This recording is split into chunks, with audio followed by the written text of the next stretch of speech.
No coração da Ilha Esmeralda do Sri Lanka, onde a selva exuberante guarda segredos milenares, jaz o fantasma de uma cidade monumental, Anuradhapura.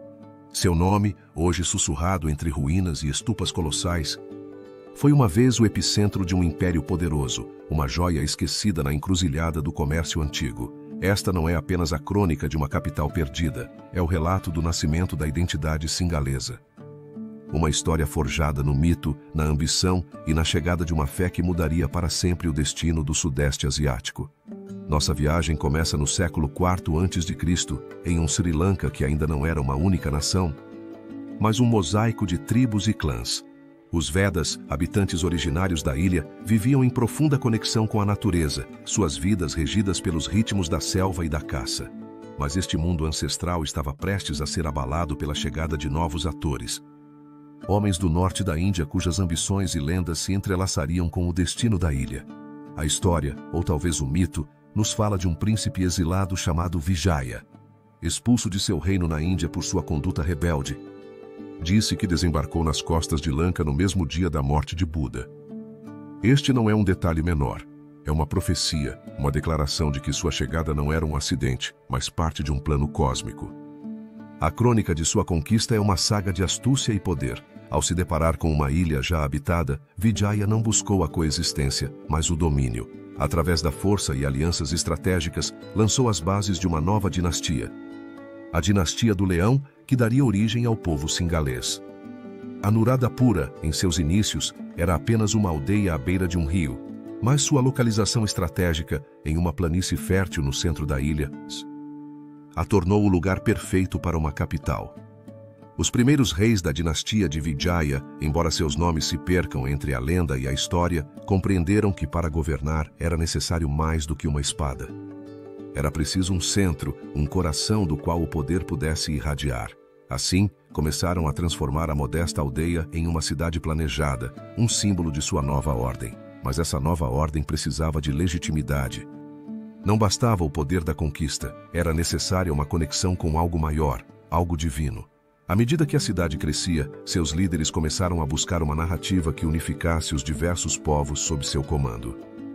A construção dos primeiros monumentos e a promoção de rituais espirituais não eram simples atos de piedade, mas movimentos políticos calculados.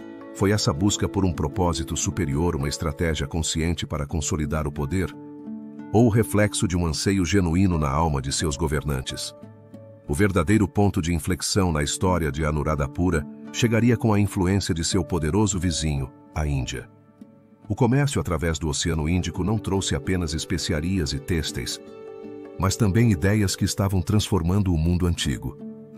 Uma dessas ideias, uma nova filosofia e religião, estava prestes a desembarcar nas costas do Sri Lanka, e sua chegada mudaria Anuradhapura para sempre. O budismo estava a caminho. Enquanto isso, a cidade crescia, alimentada por uma proeza da engenharia que se tornaria seu selo distintivo, a construção de gigantescos reservatórios e sistemas de irrigação. Esses tanques, como são conhecidos, não apenas permitiram uma agricultura próspera que poderia sustentar uma população em crescimento, mas também demonstraram uma visão de longo prazo, uma capacidade de planejamento que transcendia a simples sobrevivência. O controle da água tornou-se sinônimo de controle do poder. No entanto, esse amanhecer da civilização não estava isento de sombras. A competição com outros reinos locais e a ameaça de invasões do sul da Índia eram uma constante. A crescente prosperidade de Anuradhapura a tornava um alvo cobiçado. Poderia esta jovem cidade-estado, construída sobre mitos e ambições, resistir às pressões de um mundo cada vez mais competitivo? Que desafios e segredos se ocultavam nas profundezas de sua história emergente? Ao concluir este primeiro capítulo, nos deparamos com o nascimento de uma civilização extraordinária. Anuradhapura não é apenas o começo da história do Sri Lanka. É um testemunho de como a migração, a ambição política e a busca por um propósito espiritual podem convergir para criar algo monumental. No próximo capítulo seremos testemunhas do ascenso da dinastia Vijaya e de como a chegada do budismo transformará esta promissora capital no coração sagrado de uma nação. Se você está gostando do vídeo, deixe o seu like e se inscreva no canal para ver mais conteúdo. A busca por um novo lar desencadearia uma série de eventos que mudariam o rumo da história do Sri Lanka. No século V a.C., enquanto as terras do norte da Índia se debatiam em lutas internas, um príncipe chamado Vijaya emergia do reino dos Saka, na costa ocidental da Índia. Com um caráter forte e um desejo de poder, Vijaya se encontrava em uma encruzilhada: o exílio ou o ascenso. Sua jornada rumo ao desconhecido o levaria às costas da ilha de Lanka, um lugar com uma história e lendas próprias. O contexto histórico dessa época estava marcado pela fragmentação política no subcontinente indiano. As tribos e reinos lutavam pelo domínio, enquanto a influência das culturas dravídicas começava a se fazer sentir no sul da Índia e nas costas do Sri Lanka. Nesse ambiente convulso, Vijaya, cujo nome ainda ressoa nas lendas locais, se torna um símbolo de ambição. Sua chegada às costas de Lanka, acompanhado por um grupo de seguidores leais, não foi simplesmente um ato de busca por refúgio, mas o nascimento de uma dinastia que deixaria uma marca na história da ilha. Os personagens-chave nesse relato são Vijaya e seus companheiros, que após desembarcar, se encontraram com os nativos, que já haviam estabelecido um sistema social. As decisões que tomou Vijaya nesses momentos iniciais seriam cruciais. Em um ato de audácia, decidiu enfrentar os habitantes, não apenas para reivindicar a ilha como sua, mas para estabelecer sua autoridade como rei. É pertinente analisar se essa decisão foi um ato de valentia ou uma imprudência que poderia ter levado à sua ruína. Vijaya, após uma breve confrontação, conseguiu estabelecer seu domínio sobre os povos nativos, que se depararam com um líder decidido e carismático. A vitória de Vijaya marcou o começo da dinastia Vijaya, que consolidaria seu poder por meio de alianças estratégicas. A narrativa da conquista se entrelaçava com a lenda, e a figura de Vijaya começou a ser venerada não apenas como um rei, mas como um herói que havia trazido consigo a civilização a uma terra percebida como selvagem. No entanto, o estabelecimento de Vijaya como rei não esteve isento de desafios. À medida que seu poder crescia, também crescia a oposição. Os relatos da época falam da resistência dos povos indígenas, que não estavam dispostos a ceder suas terras sem um confronto. Os conflitos entre os seguidores de Vijaya e os nativos se intensificaram, levantando a questão da legitimidade do novo rei. Debate-se se um conquistador poderia ser um verdadeiro governante em uma terra que não o havia escolhido. À medida que os anos passavam, Vijaya e sua dinastia começaram a consolidar seu poder. Estabeleceram Anuradhapura como sua capital, um enclave que não seria apenas um centro político, mas também espiritual. A construção de infraestruturas e a agricultura começaram a florescer. As decisões de Vijaya, como a criação de um sistema de governança e a promoção da agricultura, lançaram as bases para o crescimento de uma civilização que se tornaria um núcleo de cultura no Sudeste Asiático. As consequências imediatas desses eventos foram palpáveis. A chegada de Vijaya não apenas transformou a paisagem política de Lanka, mas também deixou uma profunda marca em sua cultura. A introdução de novas práticas e a construção de templos começaram a definir o caráter da região. No entanto, a resistência indígena nunca desapareceu completamente, levantando o dilema da conquista, a tensão entre o poder estabelecido e os povos originários. À medida que refletimos sobre o ascenso da dinastia Vijaya, surge uma questão histórica. É pertinente analisar quais segredos e verdades ocultas permanecem nas lendas que cercam esse príncipe e se sua chegada foi um ato de civilização ou uma invasão que despojou os nativos. As respostas a essas perguntas ainda ressoam, convidando os historiadores a desentraçar as complexidades de um tempo que continua sendo objeto de debate. Com a dinastia Vijaya firmemente estabelecida, um novo capítulo estava prestes a se abrir. A chegada do budismo, um fenômeno que transformaria a cultura, começava a se gestar. A influência dessa nova fé traria um legado que perduraria, moldando não apenas a arquitetura, mas também a vida cotidiana. A pergunta que fica é como a chegada do budismo afetaria a recém-formada dinastia e sua relação com os povos da ilha. A consolidação do poder encontraria seu fio condutor na chegada do budismo, uma fé que transformaria não apenas a vida espiritual de Anuradhapura, mas também sua estrutura cultural. À medida que a dinastia Vijaya se firmava, a influência de uma nova religião começou a ressoar, deixando uma marca indelével na história do Sri Lanka. No século III a.C., um novo vento soprava sobre a ilha. O budismo, uma tradição nascida no norte da Índia, se espalhava como uma corrente firme, levando ensinamentos de compaixão e sabedoria. A chegada de Mahinda, o filho do imperador Ashoka, marcou o início dessa transformação. Mahinda, um monge fervoroso, encontrou na ilha um terreno fértil para semear as sementes do Dharma. Sua chegada não apenas trouxe ensinamentos espirituais, mas também estabeleceu um vínculo entre Anuradhapura e o vasto Império Maurya. O budismo não foi simplesmente uma religião que se impôs. Sua introdução foi um fenômeno social que se entrelaçou com a vida cotidiana. Os ensinamentos de Mahinda ressoaram profundamente na cultura local, propiciando um ambiente onde a arte e a filosofia floresceram. À medida que os habitantes se aprofundavam nos ensinamentos budistas, suas práticas começaram a refletir um novo paradigma. A busca pela verdade se tornou um tema central, mudando a maneira como os cidadãos se relacionavam entre si. Nesse contexto, a arquitetura de Anuradhapura começou a se transformar. As stupas, monumentos budistas que abrigam relíquias sagradas, se erguiam como símbolos de fé e poder. A primeira grande stupa, a Tuparama, foi construída para abrigar a primeira relíquia de Buda trazida à ilha, marcando o início de uma era dourada na arquitetura budista. Sua forma cônica simbolizava o caminho para a iluminação.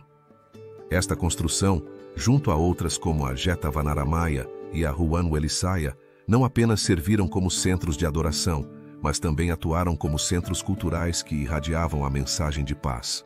Os reis de Anuradhapura, reconhecendo o poder do budismo, se tornaram seus mais fervorosos patrocinadores. A conversão de Devanampiya Tissa, um rei que abraçou o budismo com fervor, foi um marco crucial.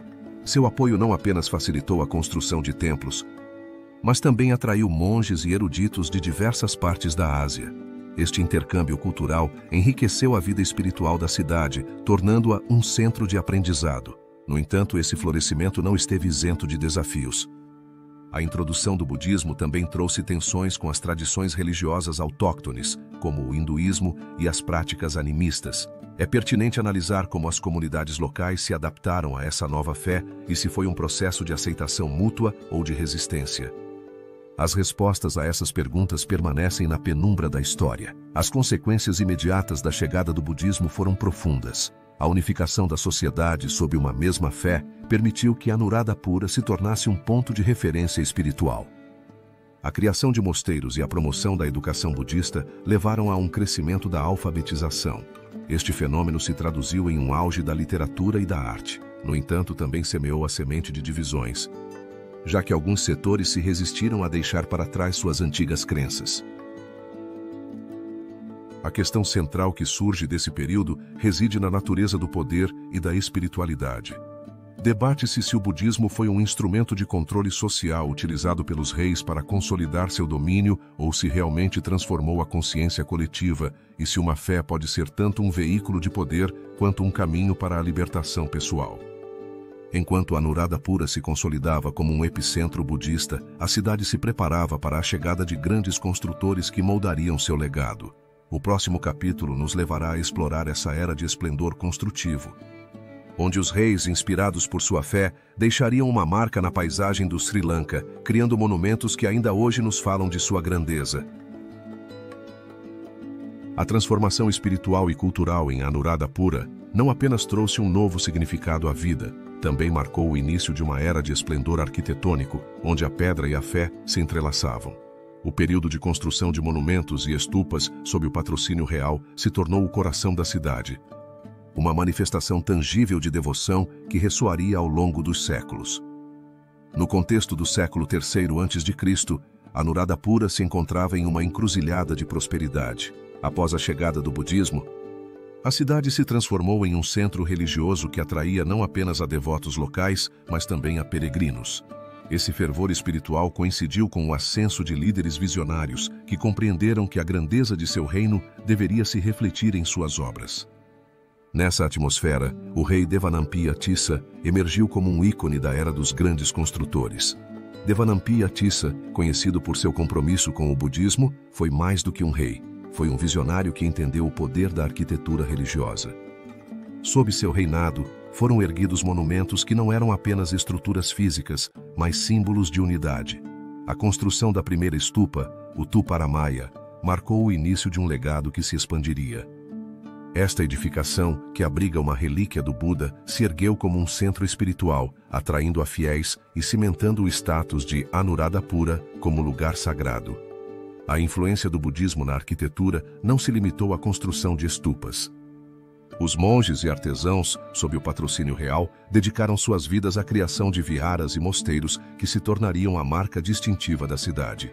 As estruturas eram concebidas não apenas com um propósito religioso, mas como um meio para educar. A simetria e a proporção se tornaram essenciais.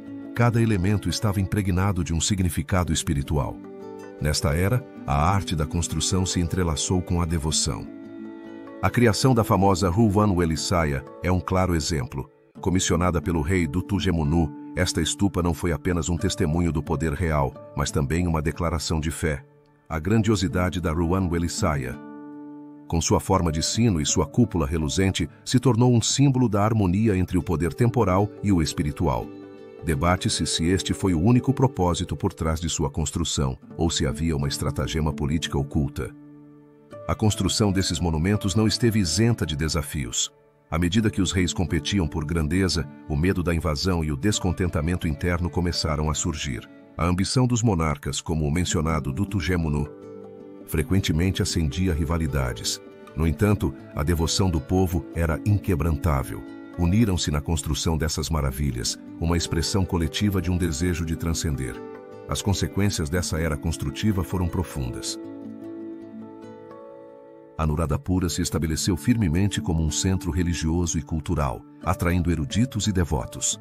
A arquitetura budista não apenas definiu a paisagem, mas também estabeleceu um modelo para futuras gerações. No entanto, a questão que persiste é como uma cidade, em meio a um auge tão esplendoroso, pôde enfrentar a adversidade e os desafios vindouros. As repercussões da grandeza arquitetônica ainda ressoam.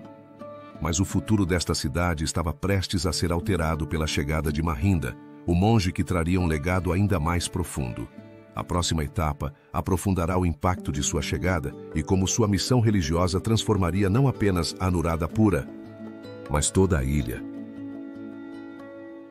A era dos grandes construtores foi uma época de transformação, onde as repercussões das decisões tomadas ressoariam através dos séculos. No vasto contexto do século III a.C., Anuradhapura se preparava para receber uma influência que mudaria seu rumo. A chegada do monge Mahinda, filho do imperador Ashoka, marcou o início de um capítulo crucial na história do Sri Lanka, uma história que ainda se desdobra nas antigas estupas. Mahinda não era um personagem qualquer. Seu linhagem o ligava a um dos imperadores mais reverenciados, Ashoka, o unificador do subcontinente indiano. Após sua conversão ao budismo, Ashoka havia empreendido uma missão de expansão da fé. Nesse contexto, a decisão de enviar seu filho ao Sri Lanka não foi casual. Era um movimento estratégico, uma tentativa de propagar não apenas a religião, mas também os ideais de paz. Assim, em uma época de consolidação do budismo, Mahinda se tornou a figura-chave que traria a essência do Dharma. O ambiente político do Sri Lanka era complexo. A região estava dominada pelo rei Devanampiya Tissa, um líder que enfrentava desafios para manter a coesão. O budismo não apenas prometia um novo caminho espiritual, mas também oferecia uma oportunidade para fortalecer o poder de Tissa ao unificar seu povo. A chegada de Mahinda se apresentou como uma solução. É pertinente analisar se o povo do Sri Lanka estava preparado para receber essa nova doutrina. Mahinda chegou à ilha com um pequeno grupo de monges, sua missão clara e seu espírito decidido. Seu primeiro encontro com o rei foi um momento decisivo. Em um espaço de incerteza, Mahinda transmitiu a mensagem do Buda, falando de compaixão e não violência.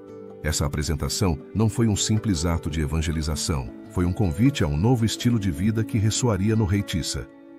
As decisões que tomaram tanto Mahinda quanto Tissa foram cruciais. Tissa, impressionado pela sabedoria de Mahinda, não apenas aceitou o budismo, mas o adotou como a religião oficial.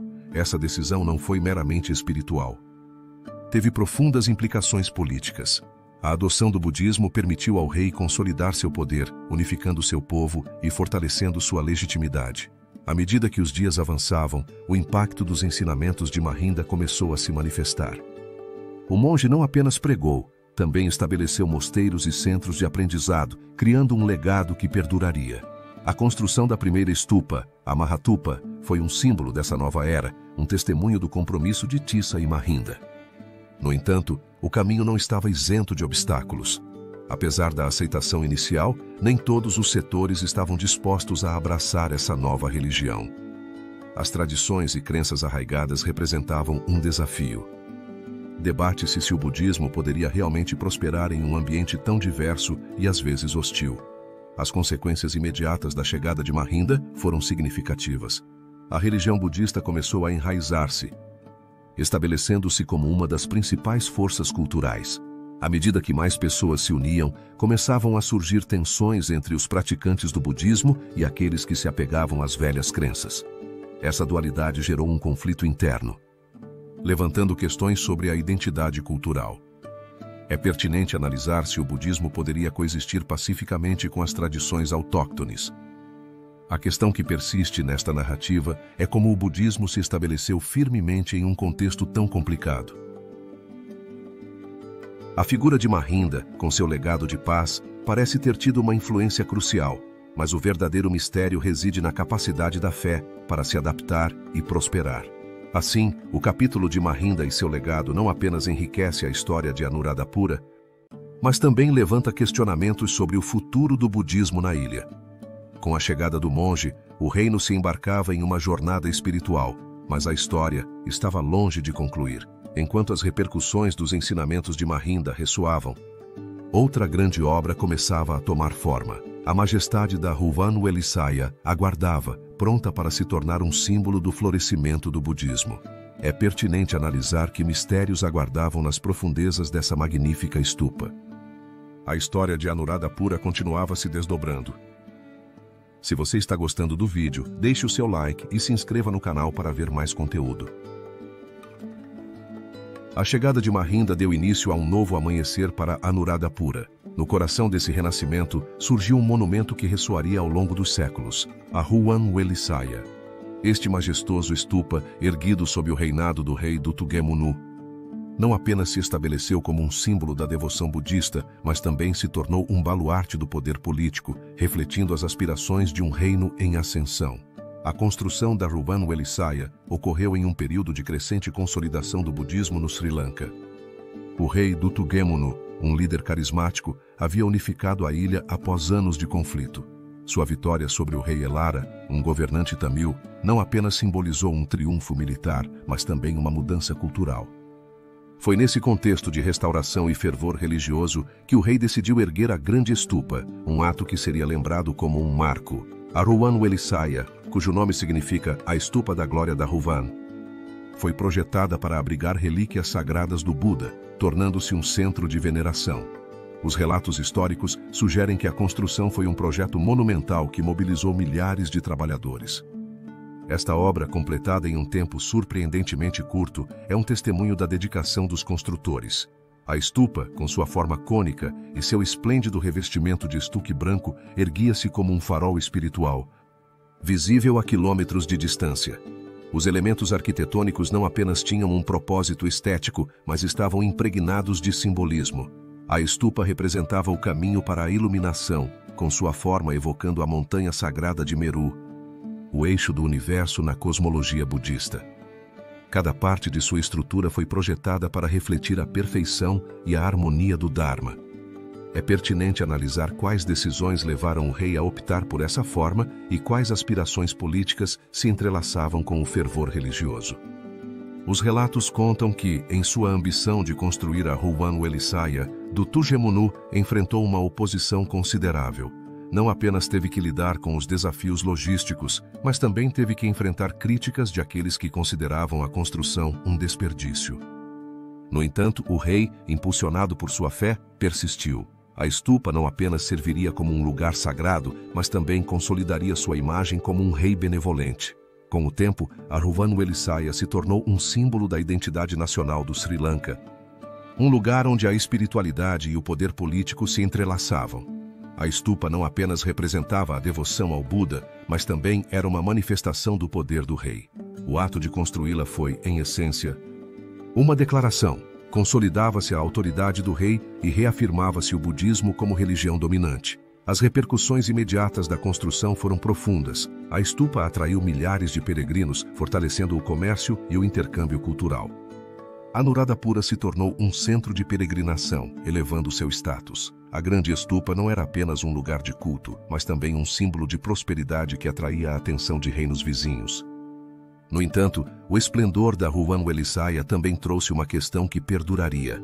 À medida que a estupa se erguia, é pertinente analisar quais segredos aguardavam em seus fundamentos.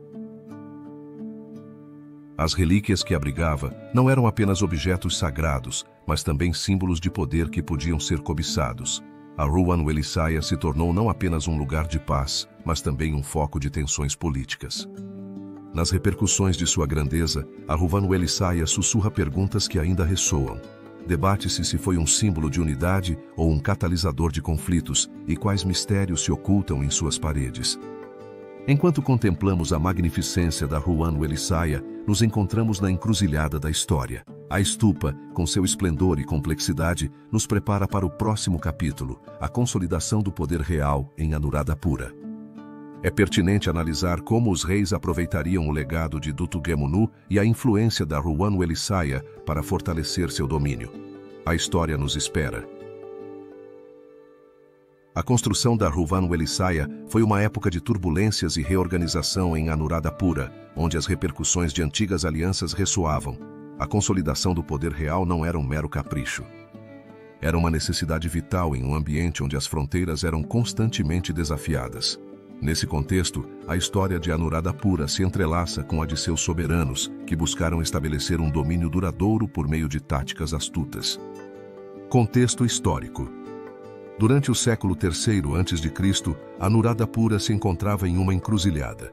A chegada do budismo havia transformado não apenas a espiritualidade, mas também a estrutura de poder.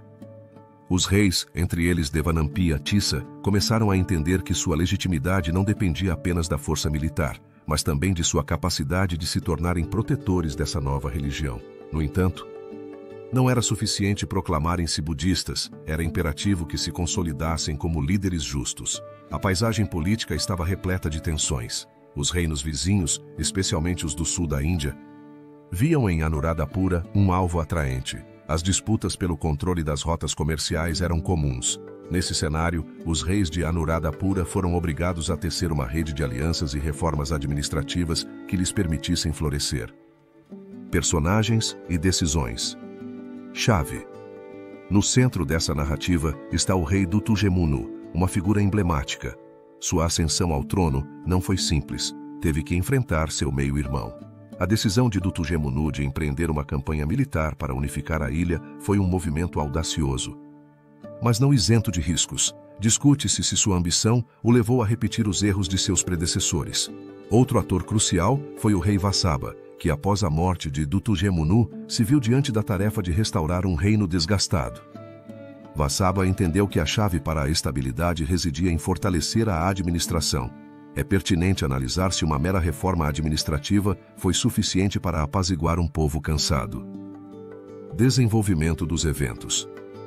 A consolidação do poder real foi realizada por meio de uma série de reformas que abrangeram desde a redistribuição de terras até a criação de um sistema administrativo mais eficiente. Os reis começaram a implementar um modelo de governo que estabeleceria as bases para um Estado mais organizado. A criação de um sistema judicial, o estabelecimento de impostos e a promoção de obras públicas, como sistemas de irrigação, foram medidas que não apenas melhoraram a vida dos cidadãos, mas também fortaleceram a imagem do rei. As alianças matrimoniais também desempenharam um papel fundamental. Unir o sangue real com as casas nobres de regiões circunvizinhas não apenas assegurava a lealdade, mas também proporcionava acesso a recursos estratégicos. O casamento de Dutugemunu com uma princesa de uma família influente é um exemplo de como essas conexões podiam ser utilizadas para consolidar o poder. No entanto, nem tudo foi harmonia. As reformas e alianças nem sempre foram bem recebidas. A resistência dos nobres locais e as disputas entre facções budistas geraram tensões. As decisões dos reis, por mais bem intencionadas que fossem, às vezes tinham consequências imprevistas. É pertinente analisar quais segredos ocultos subjaciam a essas intrigas palacianas. Consequências imediatas. As reformas administrativas implementadas por reis como Vassaba começaram a dar frutos. A agricultura floresceu graças à melhoria dos sistemas de irrigação, o que fortaleceu a economia.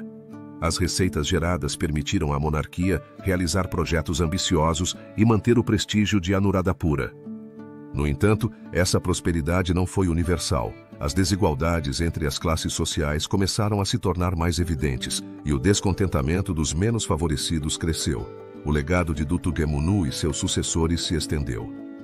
A unificação da ilha sob um estandarte budista se tornaria um marco. No entanto, esse mesmo legado deixou perguntas sem resposta.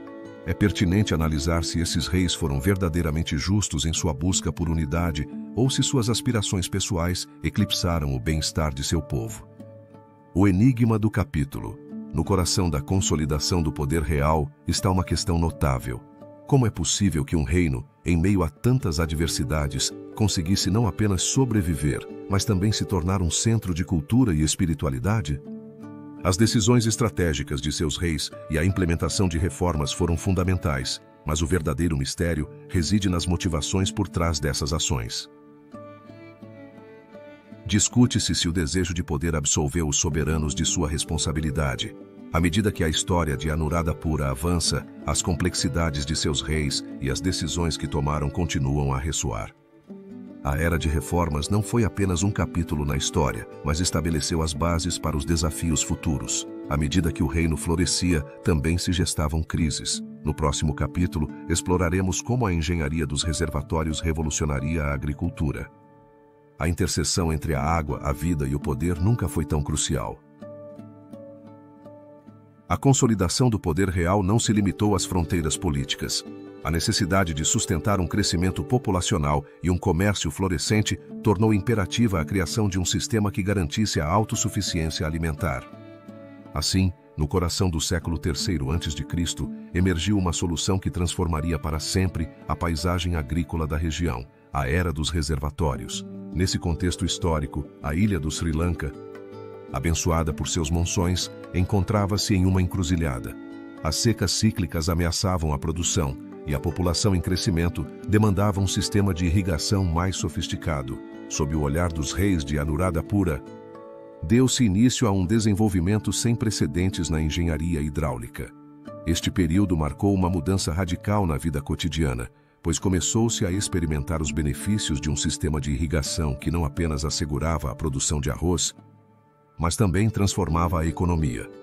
As principais figuras dessa era foram os monarcas que compreenderam que o controle da água era sinônimo de poder. Um dos mais destacados foi o rei Vassaba, que no século I a.C., tomou decisões audaciosas para implementar um sistema de reservatórios que coletava água das chuvas. Essa estratégia não apenas permitiu o cultivo intensivo de arroz, mas também fomentou a criação de comunidades agrícolas prósperas. Com cada novo reservatório, teciam-se histórias de prosperidade, mas também de rivalidades entre aqueles que controlavam esse recurso. O desenvolvimento dos reservatórios levou à construção de impressionantes obras de engenharia, como o famoso reservatório de Tissa, que ainda hoje impressiona por sua magnitude. Este reservatório, que se diz que podia abrigar até 2,5 milhões de metros cúbicos de água, ergueu-se como um símbolo do engenho humano. Debate-se quais segredos escondiam essas construções e se eram simplesmente soluções práticas ou se havia um fundo mais profundo, uma conexão espiritual com a água na cultura budista que começava a enraizar. À medida que a rede de reservatórios se expandia, também se expandia a influência da agricultura na economia. O excedente de produção não apenas alimentava a população, mas também facilitava o comércio, estabelecendo Anuradhapura como um grande centro de intercâmbio. As caravanas de comerciantes começaram a fluir para a cidade, trazendo não apenas bens, mas também ideias e culturas. Esse intercâmbio tornou-se um motor para o desenvolvimento, mas também trouxe novas tensões. No entanto, com a prosperidade veio a competição. Os reis de Anuradhapura encontraram-se em um delicado equilíbrio entre o desenvolvimento agrícola e a necessidade de manter o controle. A influência das incursões dos reinos do sul da Índia começava a se manifestar, e a luta pelo controle da água tornou-se uma metáfora da luta pelo poder. Os reservatórios, uma vez símbolo de unidade, começaram a ser vistos como fortificações. As consequências imediatas desse desenvolvimento foram profundas. A consolidação da agricultura não apenas assegurou a sobrevivência, mas também lançou as bases para um governo mais centralizado. No entanto, essa aparente estabilidade foi ameaçada pelas primeiras incursões dos invasores do sul da Índia, que perceberam que o verdadeiro poder de Anuradhapura residia em sua capacidade de controlar a água. Assim, a questão que paira sobre essa era dos reservatórios é a seguinte: foi esse avanço tecnológico um símbolo de força ou uma armadilha que levou a cidade à sua ruína? Que legado deixaram realmente esses reis que, ao construir reservatórios, também semearam as sementes da discórdia? Com as repercussões dessas perguntas ressoando na história, os desafios do exterior se aproximam. A influência dos invasores começa a se estender sobre Anuradhapura. E a história de seus reservatórios se entrelaçará com a resistência daqueles que defendem seu lar. A luta pela água e pela terra se intensificará, e as repercussões da era dos reservatórios nos preparam para explorar os desafios que virão. A era dos reservatórios foi uma época de esplendor e ambição em Anuradhapura, onde as grandes estupas e os sistemas de irrigação refletiam não apenas a devoção, mas também um poder político que se expandia. No entanto, as ameaças externas começavam a ressoar no horizonte. À medida que a cidade se consolidava como o coração espiritual do Sri Lanka, a influência dos invasores do sul da Índia pairava sobre sua estabilidade. No final do século III a.C., Anuradhapura se encontrava em um momento de grande pujança. A dinastia Vijaya havia estabelecido seu domínio e o budismo florescia. No entanto, o ambiente político no sul da Índia era tumultuoso, marcado pelas lutas internas entre dinastias como os Chola e os Pandya. Essas facções, em sua busca por expandir seus territórios, começaram a fixar seu olhar na próspera Anuradhapura. As primeiras incursões desses invasores ocorreram em um contexto de crescente rivalidade.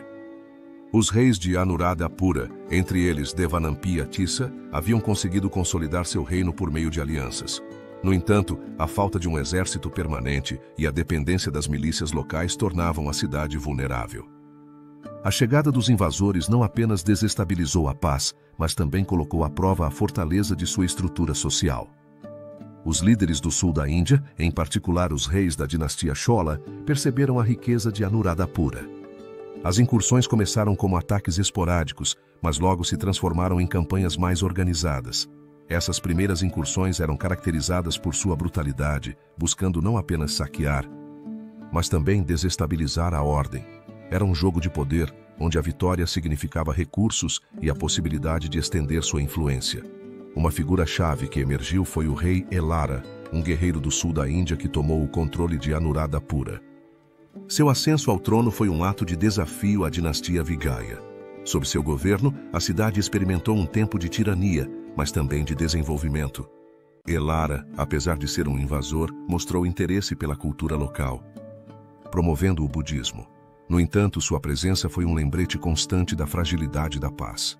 Os conflitos não se limitavam à luta física. Havia um pano de fundo de tensão cultural.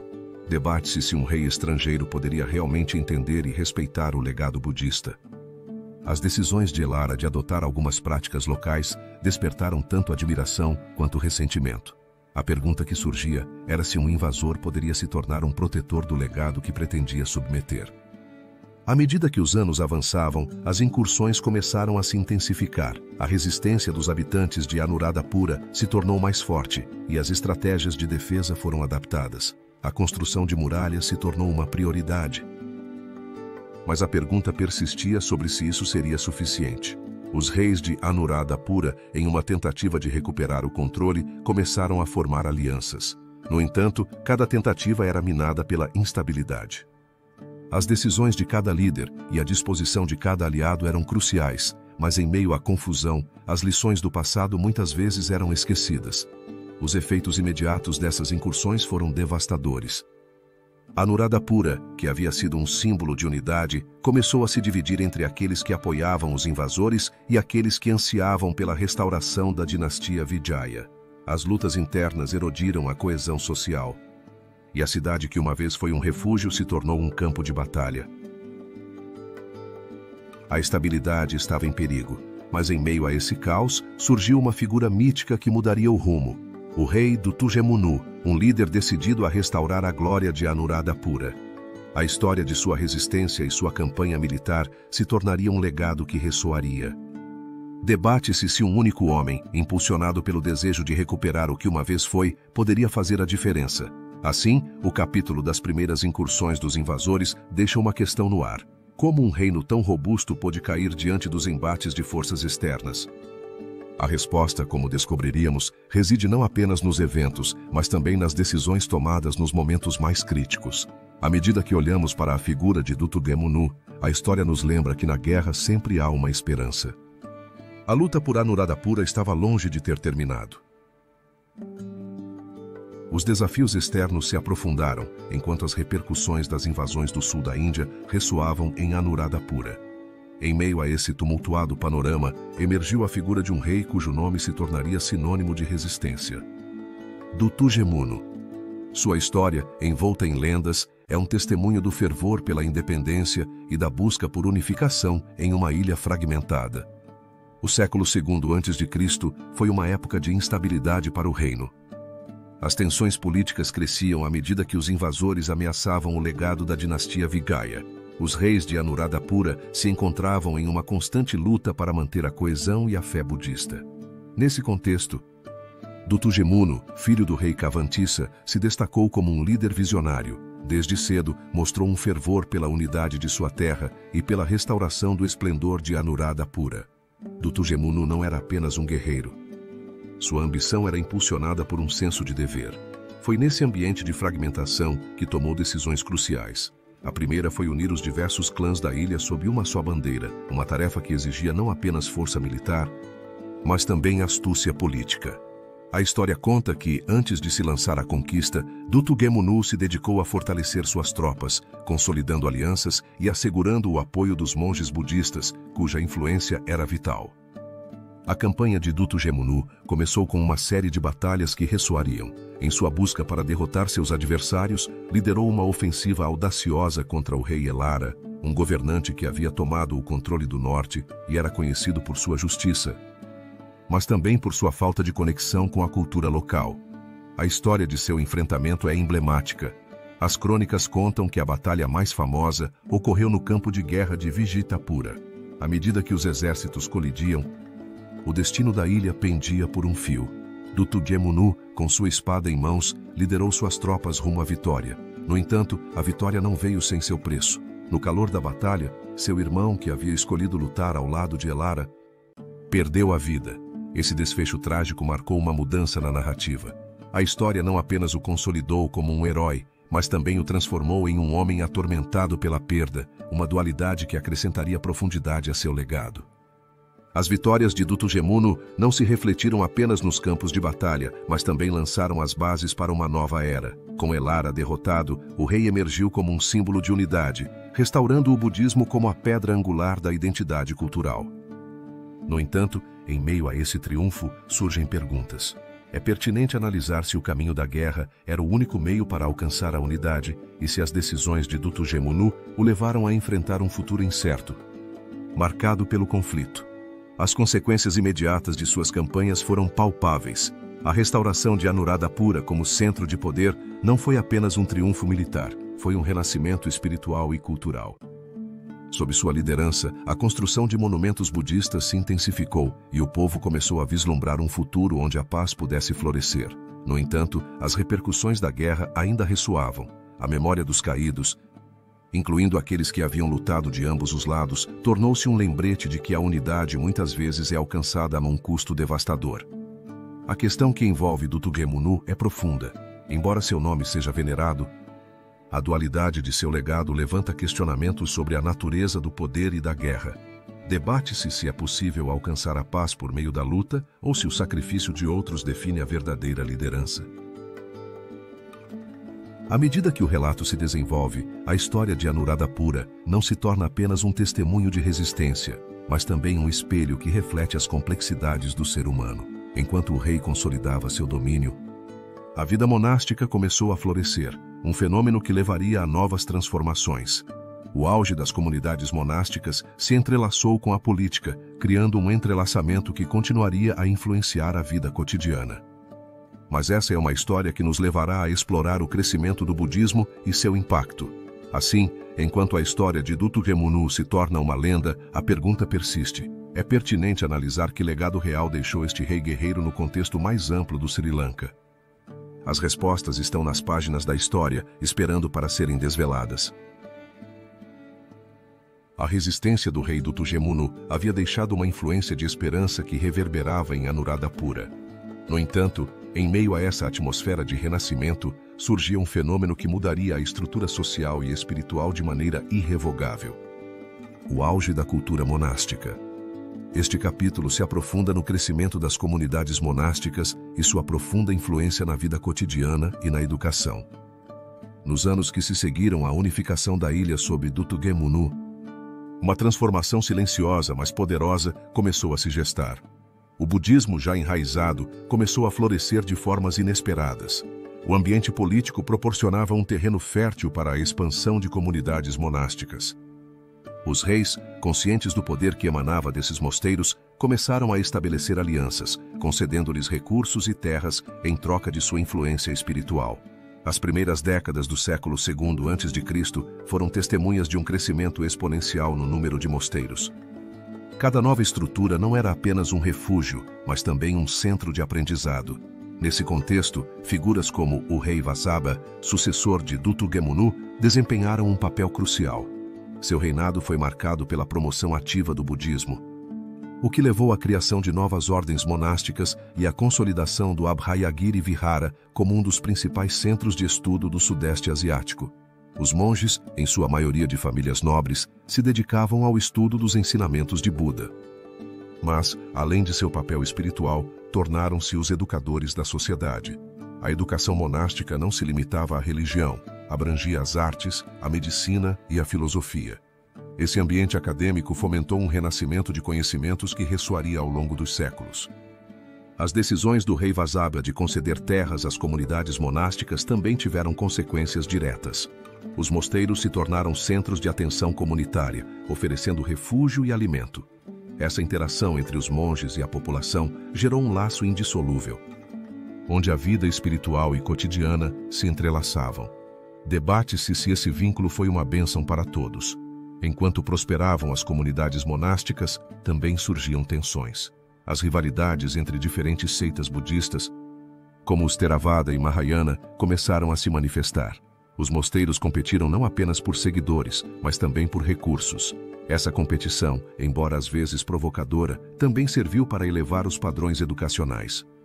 Assim, o auge da cultura monástica não apenas forjou uma identidade espiritual, mas também semeou as sementes de futuras discórdias. No entanto, o impacto mais profundo não reside apenas na vida diária, mas também no legado que deixaria. À medida que as comunidades monásticas se fortaleciam, também o fazia sua influência na política e na economia. Os reis começaram a se ver obrigados a buscar a aprovação desses líderes espirituais, criando um delicado equilíbrio de poder. Em última análise, a pergunta que persiste é como essas comunidades monásticas, tão profundamente entrelaçadas com o tecido social, puderam ter deixado um legado tão complexo e contraditório. Enquanto refletimos sobre a questão de sua influência, é essencial reconhecer que seu desenvolvimento não foi apenas um fenômeno religioso, mas um elemento fundamental no mosaico da identidade cultural do Sri Lanka. À medida que contemplamos a rica herança da cultura monástica, começamos a vislumbrar um período de paz e desenvolvimento, um tempo em que as artes e as ciências se ergueriam como um testemunho do engenho humano. É pertinente analisar que maravilhas aguardavam, prontas para serem descobertas. A cultura monástica não tardaria a dar lugar a um período de notável tranquilidade na história de Anuradhapura. No século II a.C., a cidade, sob a liderança de reis visionários, experimentou um florescimento sem precedentes nas artes e nas ciências, um fenômeno que ressoaria em toda a região. Este capítulo nos mergulha em um momento em que a criatividade e o intelecto se ergueram como estandartes da prosperidade. O contexto histórico em que se desenvolve esta era de calma é fundamental. Após um ciclo de guerras, a dinastia dos reis de Anuradhapura conseguiu estabelecer uma rede de alianças que favoreceu a estabilidade. A figura central deste período foi o rei Devanampiya Tissa, que, após restaurar a ordem, promoveu uma política de tolerância religiosa e cultural. A paz em Anuradhapura não apenas se traduziu em um cessar de hostilidades, mas se tornou um catalisador para o desenvolvimento de uma identidade cultural distintiva, um legado que perduraria. Os atores desse florescimento foram diversos, mas os mais influentes foram os monarcas e os líderes religiosos. Devanampiya Tissa, com sua inclinação para o budismo, fomentou a construção de templos e estupas que não apenas serviram como locais de culto, mas também como centros de aprendizado. A decisão de sustentar o budismo como a religião principal teve um profundo impacto na arquitetura e na literatura. Sob seu reinado foram estabelecidos vínculos com outras culturas budistas, o que permitiu um intercâmbio enriquecedor. O desenvolvimento dos eventos neste período foi marcado por um aumento na produção artística e científica. A construção da grande estupa Huan-Welisaya, uma maravilha arquitetônica, foi um dos projetos mais emblemáticos. Além disso, o auge da literatura, particularmente as crônicas budistas, proporcionou um quadro narrativo que unia a história de Anuradhapura com a cosmovisão budista. As histórias de heróis e lendas, como a do rei Dutugemunu, se transformaram em relatos que inspiravam gerações.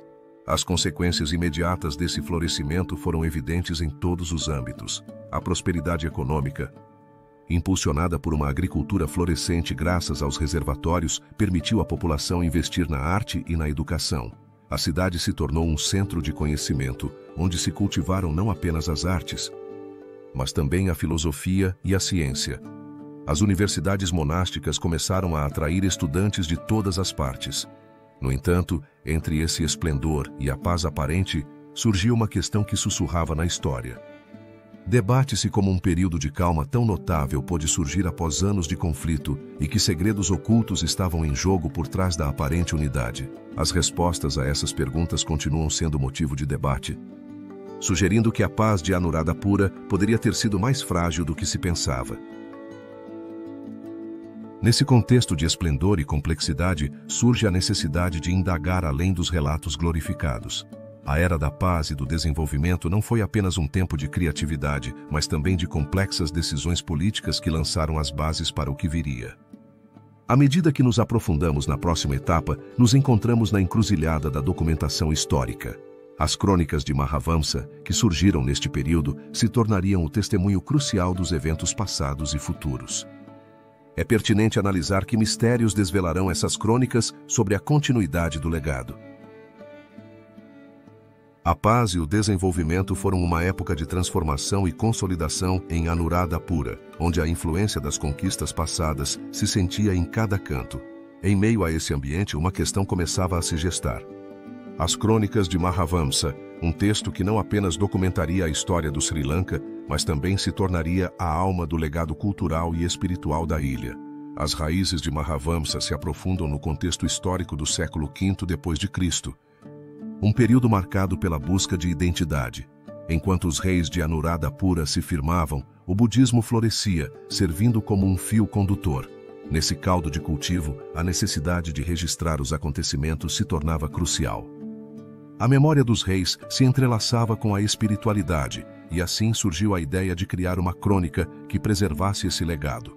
O personagem central na criação de Mahavamsa foi o monge budista Mahanama, um erudito que se propôs a contar a história de seu povo.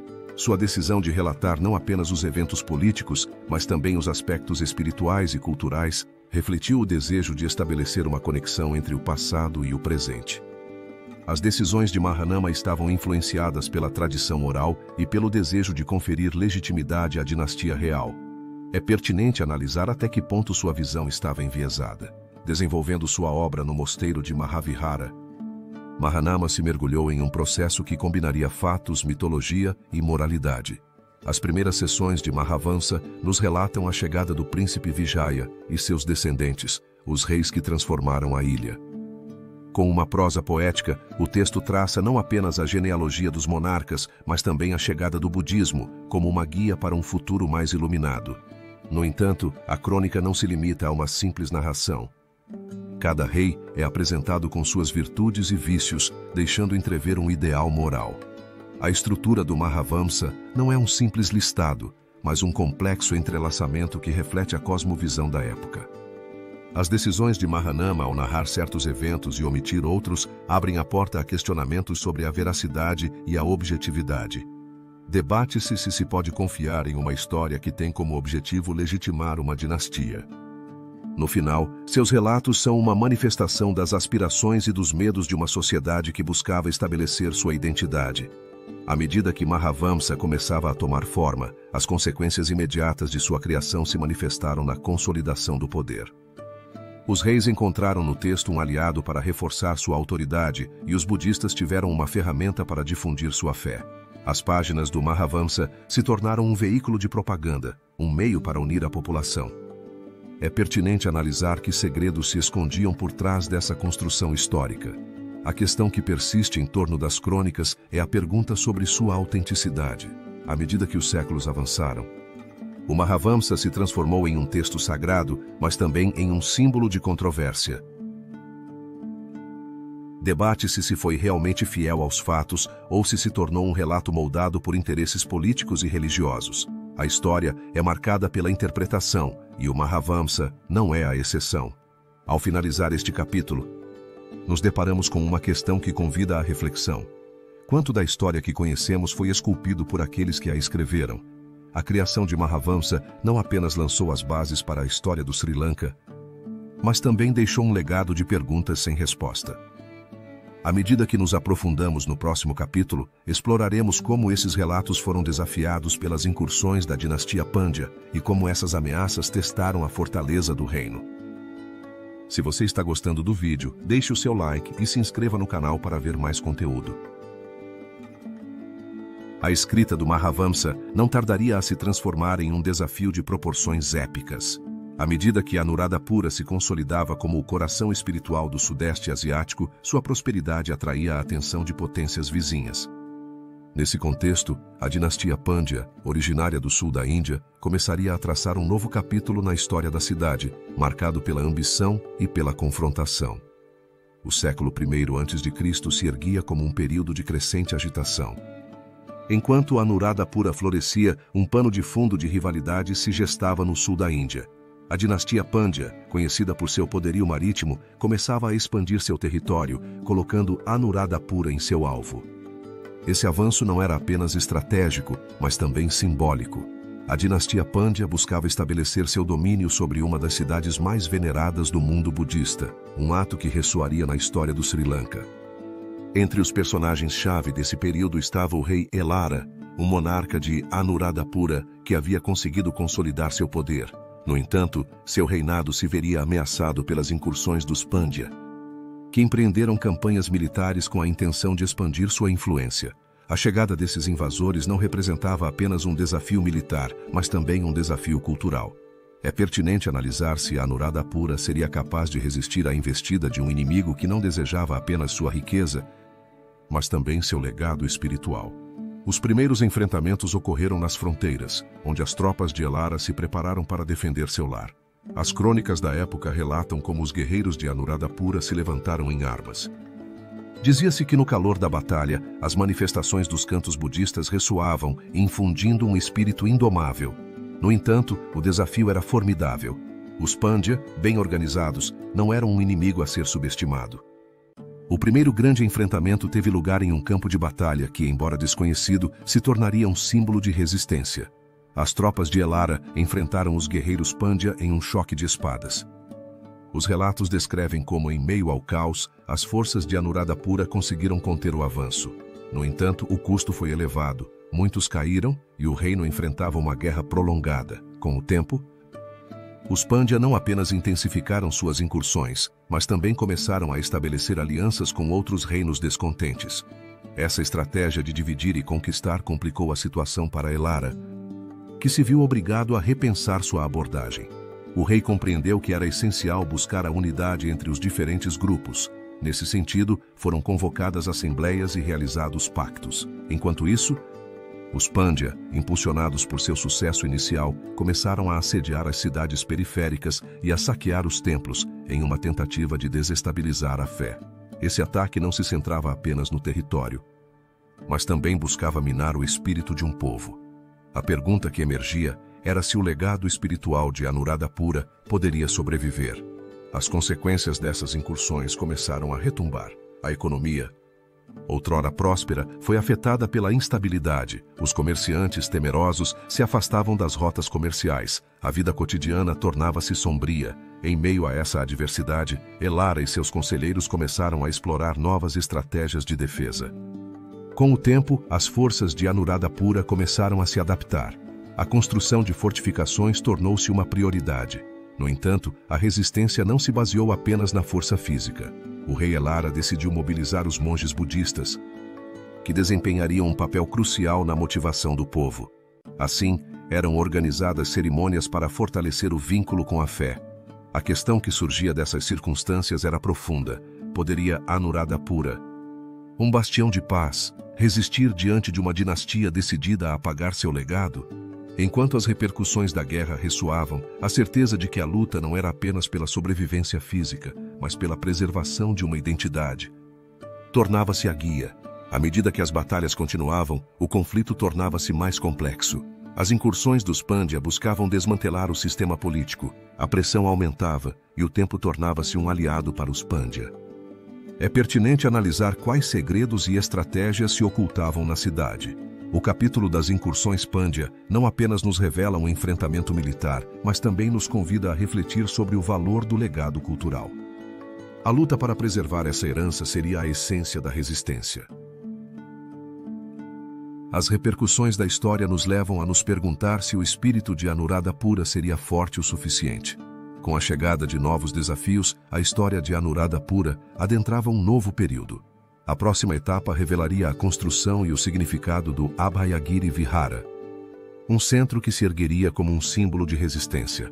A história não para, e o futuro depende da capacidade de seu povo para se adaptar. A resistência aos Pandya foi uma época de transformação e expansão. À medida que Anuradhapura consolidava seu poder, a influência de um novo centro espiritual começava a ressoar. Neste contexto de florescimento budista, erguia-se imponente o Abhayagiri Vihara, um lugar que não apenas prometia ser um refúgio, mas que também se tornaria um símbolo da busca por conhecimento no Sudeste Asiático. O Abhayagiri Vihara foi fundado no século I a.C. pelo rei Vatagamani Abhaya, conhecido também como Valagamba. Após um período de exílio e posterior retorno ao trono, o rei decidiu construir este mosteiro em um momento em que o budismo experimentava um auge. A localização foi selecionada em uma colina, dominando a paisagem, como um centro espiritual que guiava seus seguidores. Este enclave não era apenas um refúgio, mas se erigiu como um centro de aprendizado que atraía eruditos, desafiando as normas. No Abhayagiri, a interseção do mundano e do sagrado se tornava palpável. O mosteiro se tornou um crisol de ideias, onde se fundiam os ensinamentos do budismo Theravada e as influências do Mahayana. Este sincretismo atraiu pensadores de diversas tradições, criando um ambiente vibrante de intercâmbio intelectual. É pertinente analisar o que levou o rei Vatagamani a escolher este caminho de pluralismo religioso em uma era em que muitos reinos se apegavam a doutrinas monolíticas. Os monges que habitavam no Abhayagiri não apenas se dedicavam à meditação, mas também participavam ativamente da vida civil. Sua influência se estendia além dos muros do mosteiro, envolvendo-se em decisões políticas. Este vínculo entre espiritualidade e política era um selo distintivo, e Abhayagiri se destacou como um modelo. A arquitetura do Abhayagiri Vihara, com sua esplendorosa estupa e seus mosteiros, é um testemunho do poder de seus construtores. Estima-se que a estupa original, que alcançava quase 75 metros de altura, foi uma das maiores de seu tempo. É pertinente analisar que segredos guardam seus fundamentos. As paredes do Abhayagiri foram testemunhas de inúmeros rituais, e suas pedras absorveram as súplicas de gerações. No entanto, o esplendor do Abhayagiri não esteve isento de controvérsias. A rivalidade com o mosteiro de Mahavihara, outro importante centro budista, gerou tensões. Os monásticos de Abhayagiri defendiam uma interpretação mais liberal do budismo, enquanto os de Mahavihara mantinham uma ortodoxia estrita. Esta rivalidade se intensificou, dando origem a debates filosóficos que ressoariam. À medida que o tempo avançava, as decisões dos reis também influenciavam o destino do Abhayagiri. Durante o reinado do rei Mahasena no século IV d.C., foram realizadas expansões significativas. permitindo que sua influência se estendesse. Mahasena, um rei controverso, promoveu a construção de novas estruturas, reforçando seu papel como bastião do budismo. No entanto, suas ações também provocaram a ira dos seguidores de Mahavihara, resultando em tensões que perdurariam. As consequências imediatas dessas rivalidades não apenas se sentiram no âmbito religioso, mas também impactaram a estabilidade política. As disputas entre as comunidades monásticas começaram a influenciar a política do reino, e os reis se viram obrigados a navegar essas águas. O Abhayagiri, com seu enfoque mais inclusivo, conseguiu atrair aqueles que buscavam explorar diversas correntes. Mas em um mundo onde fé e poder estavam ligados, debate-se se esta abertura poderia ser vista como uma ameaça. O legado do Abhayagiri Vihara perdura, não apenas na arquitetura, mas também na rica tradição de aprendizado que deixou. No entanto, a questão que permanece é como um lugar de paz pôde se tornar o epicentro de disputas que marcariam o rumo do budismo. É pertinente analisar que segredos continuam enterrados nas ruínas deste mosteiro. À medida que continuamos nossa jornada, nos aprofundaremos na chegada de novos ideais que desafiaram as crenças estabelecidas. É pertinente analisar que correntes filosóficas emergiram neste crisol de culturas e como se entrelaçaram com o legado do Abhayagiri. A busca por respostas nos levará a explorar a complexidade da fé e da razão. A era de esplendor e desenvolvimento que havia caracterizado Anuradhapura começava a se desvanecer, dando lugar a um novo capítulo na história do Sri Lanka. À medida que as correntes filosóficas e religiosas se espalhavam, as antigas estruturas de poder eram desafiadas por ideias novas que prometiam transformar a sociedade. Nesse contexto, o budismo, já enraizado na cultura local, começava a interagir com essas novas influências, dando origem a um complexo entrelaçamento de crenças. O século III a.C. foi testemunha de um ambiente político frágil em Anuradhapura. Enquanto os reinos do sul da Índia mostravam um interesse renovado em Sri Lanka, as correntes filosóficas que emergiam apresentavam um desafio interno. O auge do jainismo e do hinduísmo, junto com a chegada de novas ideias, semeavam as sementes de uma mudança profunda. Nesse caldo de cultivo, o budismo, com seu enfoque na meditação, não poderia permanecer alheio às transformações. Entre os personagens-chave dessa época estava o rei Mahasena, que ascendeu ao trono no século IV d.C. Mahasena, um devoto budista, tomou decisões que marcariam o rumo da religião. No entanto, seu reinado não esteve isento de controvérsias. Sua política de construção de estupas e mosteiros, embora parecesse fortalecer o budismo, também provocou a resistência das comunidades jainistas e hindus, que viam em sua expansão uma ameaça.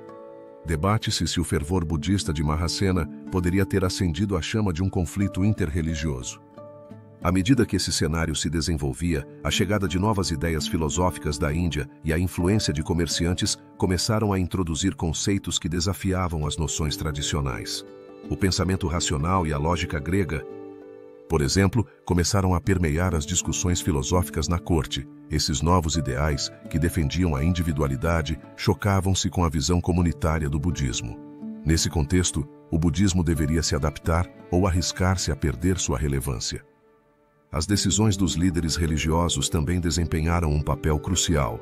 Alguns monges começaram a adotar elementos das novas correntes, tentando reconciliar o budismo com os ideais emergentes. Essa fusão deu origem a interpretações mais diversas, abrindo um leque de práticas que, embora enriquecessem a espiritualidade, também geraram tensões. Debate-se se essa evolução foi um sinal de fraqueza ou uma oportunidade para revitalizar uma tradição. Os eventos que se desenrolaram nesse período foram uma manifestação de antigas lutas pelo poder, mas em vez de batalhas físicas, as confrontações se manifestavam em debates filosóficos. A criação de novos textos e a reinterpretação dos ensinamentos budistas tornaram-se armas nessa guerra de ideias, onde o futuro do budismo pendia de um fio. Mas à medida que essas novas correntes ganhavam adeptos, surgiram questionamentos. Que futuro aguardava o budismo em um mundo em mudança? Poderia a religião se adaptar sem perder sua essência? As consequências imediatas dessa interação foram múltiplas. A diversidade de pensamentos gerou um ambiente de efervescência cultural que, embora enriquecesse a paisagem espiritual, também semeou as sementes da fragmentação. As comunidades budistas se viram divididas entre aqueles que abraçavam a mudança e os que se agarravam às tradições. Esse dilema não apenas afetou a religião, mas teve repercussões na política e na economia. A questão que essa era de novas ideias deixou no ar é profunda. Como pode uma tradição tão sólida como o budismo se adaptar sem comprometer sua essência? Que segredos permanecem ocultos nas interações entre fé e razão? À medida que esses novos ideais tomavam forma, a possibilidade de um conflito latente se delineava, pressagiando uma era de desafios que marcariam o destino de Anuradhapura. Com as repercussões dessas perguntas ressoando, a história de Anuradhapura avança. Um período em que as tensões externas começariam a se manifestar e onde a resistência à influência dos invasores se tornaria uma luta desesperada. Com esse pano de fundo, exploraremos no próximo capítulo a decadência gradual de Anuradhapura. É pertinente analisar se a cidade, com sua rica herança, poderia encontrar uma forma de resistir. A chegada de novos ideais se manifestou de maneiras que levariam Anuradhapura a um caminho de decadência. À medida que o esplendor da antiga cidade se consolidava, uma influência negativa começava a se espalhar sobre suas monumentais estupas. A urbe, que havia sido o coração espiritual e político do Sudeste Asiático, se encontrava diante de uma questão histórica. Como era possível que um centro de poder tão consolidado começasse a desmoronar? Para compreender a decadência, é crucial situar o contexto histórico. Durante séculos, a cidade havia prosperado sob a orientação de reis visionários, como Dutu-Gemunu, que unificou a ilha. No entanto, a estabilidade política começou a se ressentir. As lutas internas entre facções, somadas às incursões externas de inimigos como os reinos do sul da Índia, se ergueram como uma tempestade que ameaçava desestabilizar este bastião. Os protagonistas dessa narrativa são os monarcas de Anuradhapura. À medida que os reis se sucediam, alguns tomaram decisões que se mostraram fatídicas. O rei Mahasena, por exemplo, conhecido por sua ambição, desviou recursos destinados à manutenção da cidade em favor de guerras externas que drenaram a economia. O luxo de sua corte contrastava com a crescente insatisfação de seu povo, que sentia o peso da carga tributária. À medida que os reis se embarcavam em campanhas militares, o tempo se tornava contra eles. Os constantes conflitos com os reinos hindus do sul, especialmente com a dinastia Pandya, se intensificaram. As incursões tornaram-se mais frequentes e desastres naturais, como secas e inundações, começaram a assolar a região, evidenciando a vulnerabilidade de um sistema agrícola que havia prosperado graças a engenhosos sistemas de irrigação. A rede de reservatórios, que havia sido um símbolo de engenho, começava a mostrar sinais de abandono.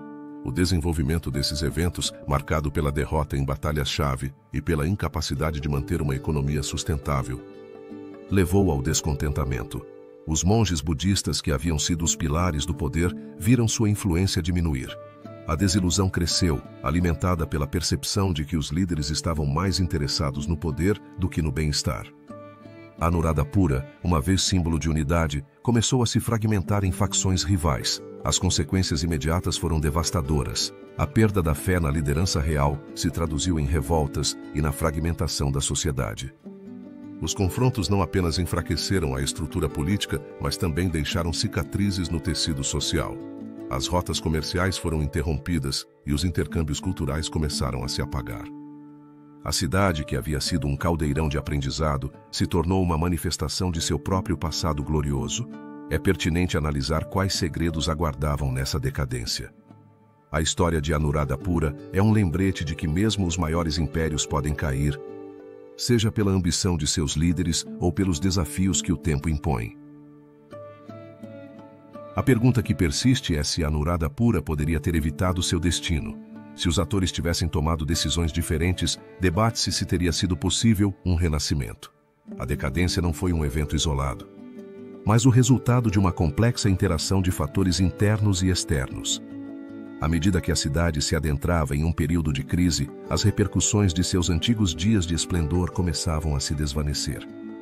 Nesse contexto de incerteza, a próxima etapa de sua história ganharia vida, marcada pela chegada de novos invasores, os Chola. A influência que pairava sobre Anuradhapura logo se tornaria uma ameaça, levando a cidade a um confronto que mudaria seu curso. A decadência de Anuradhapura atraiu forças externas que, como uma influência no horizonte, espreitavam a cidade. No século IX d.C., as repercussões da dinastia Chola, um poder emergente do sul da Índia, ressoavam com força. A ambição dos Chola não era simplesmente territorial, era uma busca por glória, um impulso por expandir sua influência. Anuradhapura, com sua riqueza espiritual, tornou-se um alvo irresistível. Um tesouro que deveria ser reclamado. O contexto histórico deste período era complexo. Após séculos de esplendor, Anuradhapura começava a mostrar sinais de fraqueza. Os reis, embora ainda poderosos, enfrentavam desafios. As lutas dinásticas e as invasões haviam começado a erodir a estabilidade. Nesse clima, a dinastia Chola, liderada pelo rei Aditya-Pimanu, viu uma oportunidade. A ambição dos Chola não estava apenas impulsionada pelo desejo de conquista. Eles também buscavam legitimar seu poder, e Anuradhapura, como centro do budismo, representava um prestígio inigualável.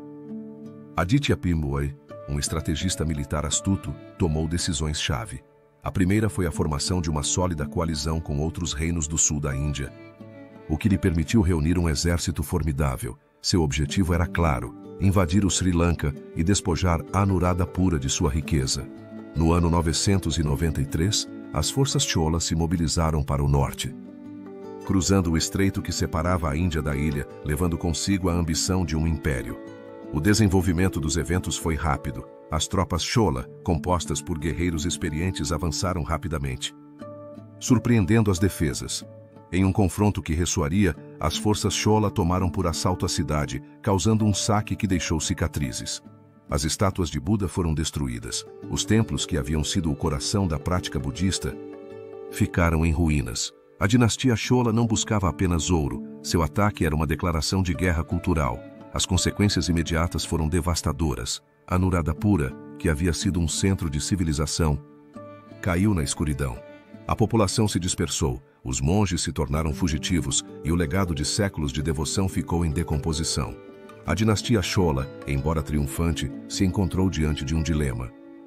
É pertinente analisar o que fazer com uma cidade que, apesar de seu saque, ainda era um símbolo de resistência. A ocupação Chola não foi apenas um ato de conquista, mas uma questão que ainda persiste. Poderia a cultura sobreviver a tal devastação? A questão do capítulo paira sobre nós como uma complexidade. Debate-se se a invasão dos Chola foi um ponto de não retorno para Anuradhapura, ou se as repercussões de seu glorioso passado ainda ressoam nas ruínas, esperando para serem descobertas. Este capítulo não fala apenas de perdas, mas da resistência do espírito humano. Com Anuradhapura mergulhada no caos, uma virada crucial se aproximava. A decisão de trasladar a capital para Polonnaruwa, um ato de sobrevivência, marcaria o início de uma nova era. É pertinente analisar o que isso significaria para o legado de Anuradhapura. A próxima etapa nos levará a explorar essa mudança estratégica. A invasão Chola trouxe consigo as repercussões de um passado glorioso. No limiar do século XI, Anuradhapura, uma vez pulsante centro de poder e espiritualidade do Sri Lanka, começava a enfrentar um destino incerto. À medida que as incursões dos Chola se intensificavam, o reino do Sri Lanka se via obrigado a tomar decisões drásticas. Assim, a transferência da capital para Polonnaruwa não foi apenas uma mudança geográfica, mas uma resposta estratégica a um complexo emaranhado de desafios que ameaçavam desmoronar séculos de história. No contexto desse cenário turbulento, Anuradhapura havia sido por muito tempo o centro neurálgico da cultura budista. No entanto, o aumento da pressão militar por parte dos Chola, uma dinastia do sul da Índia, começava a semear o desassossego. As terras que uma vez floresceram viam seus caminhos se tornarem rotas de invasão. E as manifestações dos sermões budistas se perdiam no clamor da guerra. Esse ambiente de incerteza obrigou a elite governante a considerar opções que poderiam garantir não apenas a sobrevivência da dinastia, mas também a proteção de seu legado. Os personagens-chave nesta narrativa são os reis da dinastia Silakala. O rei Vijayabhu, primeiro, nascido em um período de constante conflito, se destacou como um dos líderes mais importantes na resistência contra os Chola. Sua visão de um novo futuro para o Sri Lanka o levou a tomar decisões audaciosas, sendo a mais significativa a transferência da capital para Polonnaruwa no ano 1070 d.C. Essa decisão não foi impulsiva. Foi o resultado de uma análise profunda da situação geopolítica. Vijayabhu, Primeiro, não era um monarca que agia apenas por instinto. Sua estratégia era meticulosa. Polonnaruwa, situada mais ao sudeste, oferecia vantagens que Anuradhapura já não podia proporcionar. Sua localização conferia maior segurança, permitindo uma defesa mais robusta. Além disso, a fertilidade das terras circundantes prometia uma agricultura próspera, fundamental para alimentar uma população em crescimento. A decisão de transferir a capital se tornou assim um símbolo de resiliência. O desenvolvimento desses eventos foi um processo gradual que implicou a mobilização de recursos e o estabelecimento de novas infraestruturas. A transição não foi simples, envolveu o desmantelamento de uma cidade que havia sido o coração espiritual do Sri Lanka. No entanto, os reis da dinastia Silakala, em seu empenho por reviver o esplendor de sua cultura, começaram a edificar em Polonnaruwa uma nova capital que manteria o legado de Anuradhapura enquanto se adaptava aos desafios. As primeiras construções em Polonnaruwa foram um reflexo da grandeza que havia caracterizado sua predecessora. A nova capital começou a emergir com impressionantes templos e palácios. O rei Vijayabahu primeiro se dedicou a fomentar o budismo, assegurando que a nova cidade se tornasse um epicentro religioso. No entanto, este novo capítulo não estava isento de tensões. As antigas lealdades e as complexidades do passado continuavam presentes, e a ruptura com Anuradhapura era um tema de constante debate. As consequências imediatas dessa transferência foram profundas. Polonnaruwa se estabeleceu rapidamente como um novo símbolo de poder, mas também se tornou um terreno fértil para a rivalidade interna. A transição implicou não apenas uma mudança de localização, mas também uma mudança na percepção do poder real. A figura do rei se projetava agora como um líder que não apenas defendia seu território, mas que também precisava conquistar a lealdade de um povo. No entanto, a transferência para Polonnaruwa não resolveu todos os problemas. A ameaça dos Chola continuava latente, e embora a nova capital oferecesse vantagens, a instabilidade política e as lutas internas continuavam sendo uma questão para os reis. À medida que o novo ordenamento se consolidava, persistiam perguntas sobre a identidade cultural e a continuidade do legado budista. É pertinente analisar se Polonnaruwa poderia manter a grandeza de sua predecessora ou se as influências do passado continuariam presentes. Assim, a análise da transferência da capital se entrelaça com a história de uma civilização que busca se adaptar. Enquanto os novos reis se esforçavam para consolidar seu poder, a influência de Anuradhapura, com sua rica herança, continuava ressoando, deixando uma marca indelével. Neste contexto de transformação, o próximo capítulo nos levará a explorar o legado arquitetônico de Anuradhapura, um testemunho de seu esplendor. É pertinente analisar quais segredos e maravilhas nos revelará a arquitetura desta antiga cidade. A resposta aguarda. A transferência da capital deixou sua marca nos monumentos que foram testemunhas do esplendor de Anuradhapura. Neste capítulo, nos aprofundamos no legado arquitetônico que perdurou, revelando como essas estruturas não apenas definiram uma era, mas também deixaram uma influência inconfundível na história do Sri Lanka. Anuradhapura, como centro neurálgico da cultura singalesa, se ergueu em um contexto onde a religião e a política se entrelaçavam.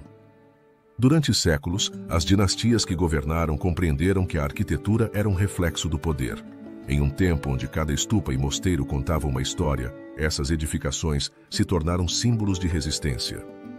O auge do budismo, impulsionado por figuras como o rei Devanampiya Tissa, marcou o início de uma era dourada de construção. As decisões desses líderes não estavam apenas motivadas pela piedade, mas também pelo desejo de consolidar seu domínio. O rei do Tujemuno, talvez um dos mais emblemáticos, tomou decisões audaciosas que transformaram a paisagem arquitetônica. Sua ambição por unificar a ilha em nome do budismo o levou a erguer monumentos grandiosos, como a imponente estupa Huvanwelisaya, cuja construção é considerada um marco. Esta estrutura não é apenas um lugar de culto, é um símbolo da vitória da fé sobre a adversidade. Debate-se quais segredos estão ocultos atrás de suas paredes e como essas edificações sobreviveram. O desenvolvimento arquitetônico de Anuradhapura não se limitou às estupas. Os mosteiros como o Abhayagiri Vihara tornaram-se centros de aprendizado, onde se cultivaram tanto a religião quanto a erudição. A decisão do rei Vatagamani Abhaya de restaurar esses espaços após períodos de decadência é um testemunho do compromisso com o legado. No entanto, à medida que a cidade florescia, também surgiam desafios. A influência de invasores externos levantava a questão se a arquitetura, um símbolo de permanência, poderia ser também uma vulnerabilidade. Os acontecimentos que conduziram à construção dos grandes reservatórios e sistemas de irrigação, fundamentais para a agricultura, também refletem uma interação entre a necessidade e a criatividade. Os reis, como Mahasena, tomaram decisões audaciosas para criar um ambiente sustentável, o que permitiu o crescimento da população. Debate-se se esses avanços foram uma fachada que ocultava descontentamento social. Com o tempo, as decisões arquitetônicas tornaram-se um reflexo do estado interno. A construção do Sri Mahabodhi, a árvore sagrada, se ergueu como uma esperança. No entanto, essa mesma árvore está no centro de uma questão. Analisa-se se sua veneração tem sido um símbolo de unidade ou se desencadeou divisões. As consequências imediatas dessas decisões foram palpáveis. A construção de monumentos atraiu peregrinos, transformando Anuradhapura em um centro de intercâmbio cultural. No entanto, essa afluência também trouxe desafios, como a necessidade de manter a segurança. As estruturas, uma vez erguidas com devoção, tornaram-se alvos. À medida que o tempo avançava, o esplendor de Anuradhapura começou a se desvanecer. A invasão dos Chola e o posterior saque não apenas destruíram edificações, mas também desmantelaram um legado. A pergunta que ressoa é como uma civilização tão rica pôde cair no esquecimento. Debate-se quais mistérios se escondem atrás das pedras e quais histórias permanecem sem contar. Apesar de seu declínio, o legado arquitetônico continua sendo um pilar na identidade do Sri Lanka. As estruturas que emergem contam histórias, mas esse legado não é apenas um vestígio. É uma questão que convida à reflexão sobre a relação entre a humanidade e seu ambiente construído. Analisa-se se estamos salvaguardando a herança de nossos antepassados. Ao olhar para o futuro, a preservação dessas estruturas torna-se um tema vital. É pertinente analisar quais esforços estão sendo realizados para garantir que as histórias continuem sendo contadas e como a modernidade pode coexistir com um passado tão rico. Com o pano de fundo dessas reflexões, nos preparamos para explorar o esforço atual por preservar a herança. No próximo capítulo, nos aprofundaremos nas iniciativas modernas que buscam restaurar e proteger esses monumentos. É pertinente analisar se as complexidades do passado poderão iluminar o caminho para um futuro mais consciente.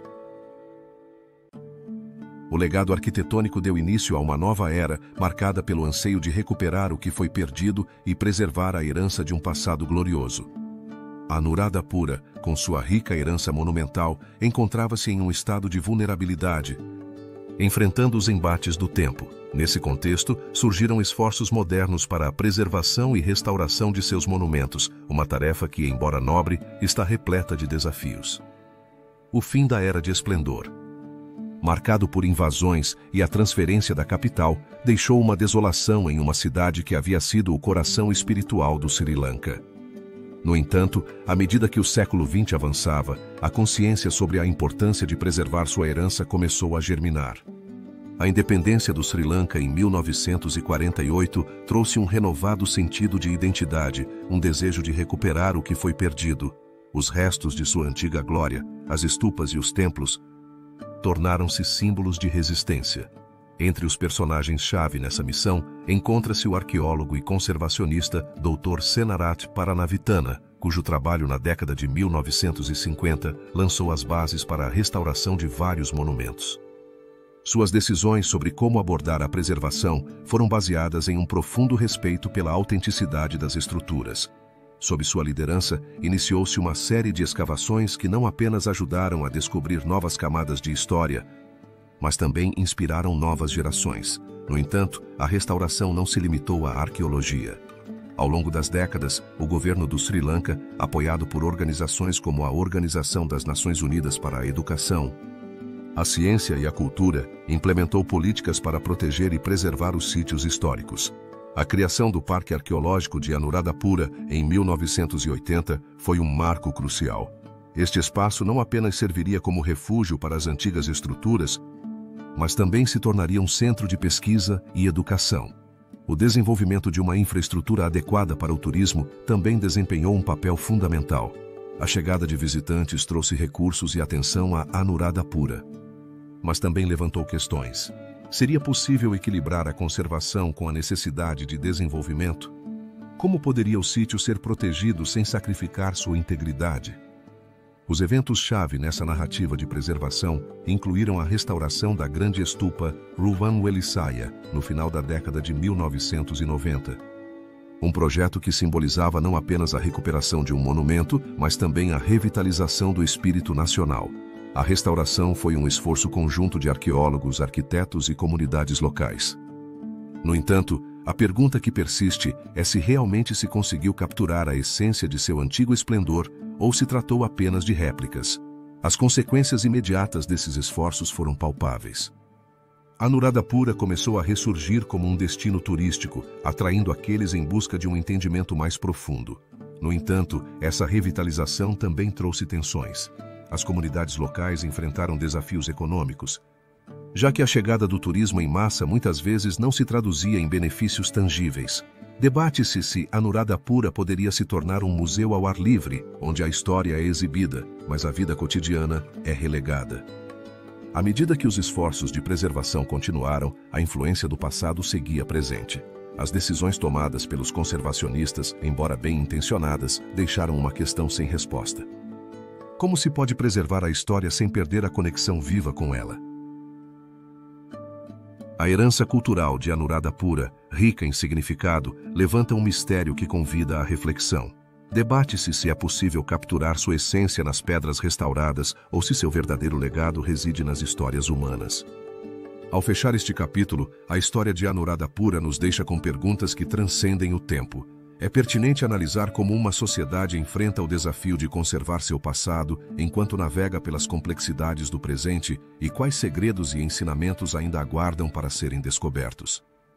A busca por respostas nos levará a explorar o papel de Anuradhapura como um sítio de peregrinação, onde a espiritualidade e a história se entrelaçam. A preservação da herança cultural não tardaria a desdibujar os contornos de Anuradhapura, transformando sua essência e seu papel. À medida que a influência de invasões e mudanças de poder se aproximava, um novo capítulo começava a ser escrito, o de seu renascimento como um importante local de peregrinação. Anuradhapura, que havia sido um bastião do budismo, agora se erguia como um centro espiritual, atraindo milhares de devotos. Contextualmente, o século XX foi testemunha de um ressurgimento do interesse pelas tradições espirituais no Sri Lanka. Após um período de dominação colonial, os sri-lanqueses começaram a redescobrir suas raízes. A descolonização e a busca por uma identidade pós-colonial motivaram as comunidades a revalorizar sua herança budista. Nesse contexto, Anuradhapura, com sua rica história, tornou-se um símbolo de resistência e renovação. Os líderes políticos, conscientes do poder que o budismo exercia, tomaram decisões estratégicas para revitalizar Anuradhapura como destino de peregrinação.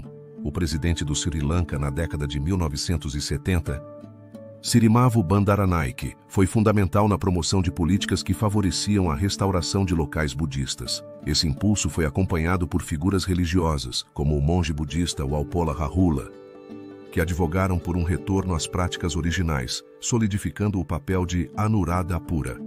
As decisões desses líderes impulsionaram um aumento na afluência de peregrinos que, atraídos pelos ensinamentos de Buda e pela história sagrada, começaram a chegar em números sem precedentes. Os festivais religiosos como o Poson Poya, que celebra a chegada do budismo, atraíam milhares de devotos. A Ruvan Welissaia, com sua imponente estupa, se erguia como um centro de atração. Enquanto a sagrada Bodhi, a árvore que se diz ter descendido da planta sob a qual Buda alcançou a iluminação, tornou-se um símbolo vivo. À medida que os peregrinos chegavam, a paisagem se transformava. As ruas, que uma vez haviam sido testemunhas de intrigas, agora estavam cheias de rezos.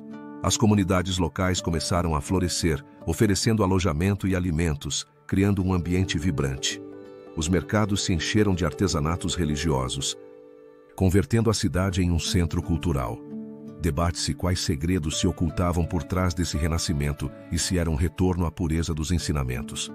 As consequências desse ressurgimento foram profundas.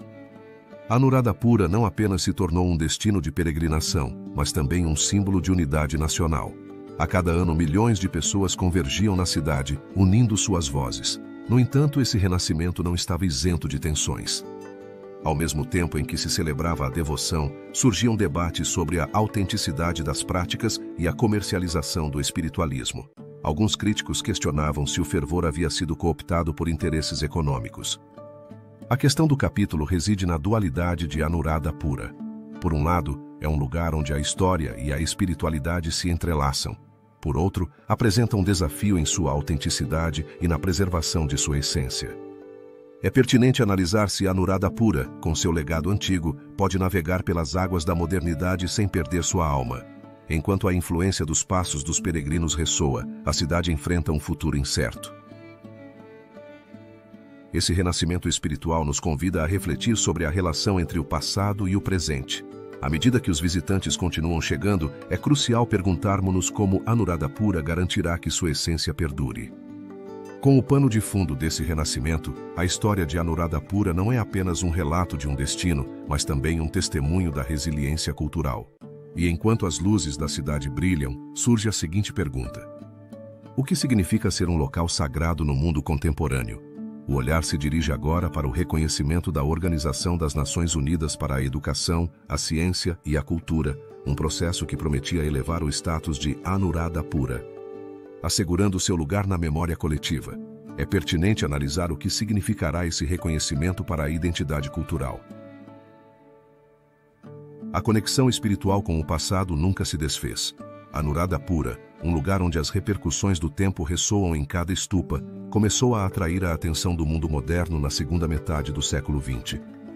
Em um contexto onde a influência do colonialismo e as lutas políticas marcavam a paisagem do Sri Lanka, surgiu um novo capítulo na história desta antiga cidade. O reconhecimento global através da designação como Patrimônio da Humanidade pela Organização das Nações Unidas para a Educação, a Ciência e a Cultura.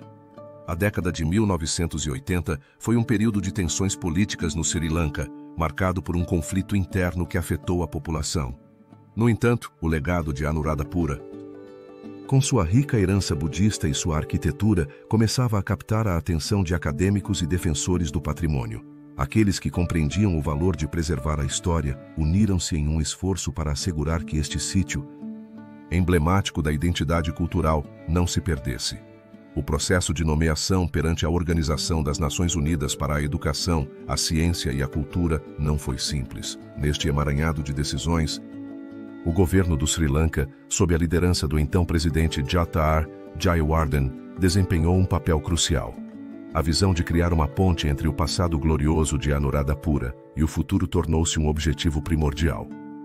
No entanto, por trás desta iniciativa, havia um grupo de personagens-chave: arqueólogos, historiadores e ativistas locais que lutaram para moldar a narrativa que cercava Anuradhapura.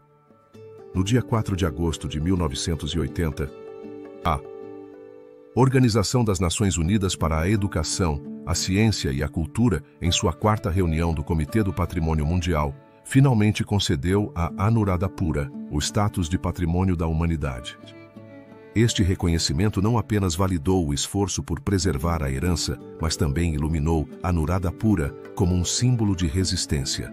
A menção na lista da Organização das Nações Unidas para a Educação, a Ciência e a Cultura trouxe uma atenção renovada, mas também implicou a necessidade de gerenciar e proteger este legado. A designação como Patrimônio da Humanidade teve consequências imediatas e profundas. Foram gerados fluxos de turismo que impulsionaram a economia local, mas também levantaram novos desafios em torno da conservação. Debate-se como equilibrar a necessidade de desenvolvimento com a preservação de um sítio tão significativo. Esta pergunta tornou-se um dilema recorrente. As repercussões dos eventos de 1980 revelaram não apenas a fragilidade da história, mas também seu poder. A designação não foi apenas um marco na salvaguarda do patrimônio, mas também levantou uma questão: como uma sociedade moderna pode honrar seu passado sem sacrificar seu futuro? A resposta a esta pergunta continua a ser um tema de debate, uma questão que convida à reflexão sobre o papel do legado histórico. A designação de Anuradhapura pela Organização das Nações Unidas para a Educação, a Ciência e a Cultura ressoa ainda no presente. À medida que o mundo enfrenta os desafios das mudanças climáticas e da globalização, a necessidade de preservar sítios como Anuradhapura torna-se mais urgente.